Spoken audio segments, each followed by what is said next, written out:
Екінші сынып қазақ тілі 88-ші сабақ. Зат есім сөйлемнен зат есімдерді таба аламын. Дерек көздерден қажетті мәліметті табуды үйренемін. Бүгінгі сабақтың мақсаты. 14-ші жаттығу. Тыйым сөздерді көшіріп жаз. Сол қолмен нанды үзбе. Түнде үй сыпырма. Зат есімдердің астын сыз. Оларға сұрақ қой. Бұл жерде балалар зат есімдер қолмен нанды және үй. 15-ші жаттығу. Сурет бойынша әңгіме құрастыр.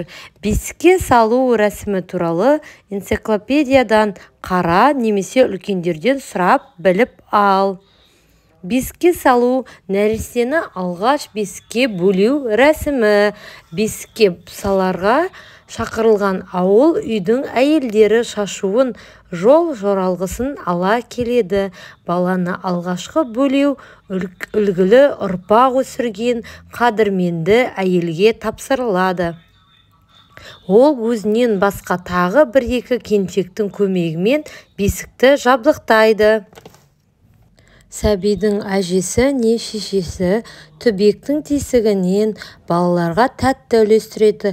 Осыдан кейін бесікті отпен аластап баланы бөлейді. Бесікке салған әйелдерге көйлек жаулық сияқты сый тартылады. Үлкендер батасын беріп, баланың ер жетуіне, ананың үбірлі-шүбірлі болуына тілектестік білдіреді. Бұл балалар бізде бесікке салу рәсімі. 16-шы жаттығу. Мәтінді оқы. Бесік қасиетті мүлік. Жаңа туған сәбиді бесікке бөлейді. Осы кезде бесік жыры айтылады. Кім не сұрағына жауап беретін сөздерді топтап жаз. Кім сәби, не мүлік және бесік. 17-ші жаттығу. Өлеңді жаттап ал. Әлдей бөпешім, әлпеш дейін көкешім. Тербе дейін жата ғой, тәтті ұйқыға бата ғой. Зат есімдерді тауып, оларға сұрақ қой. Кім бөпешім, көкешім, не ұйқы.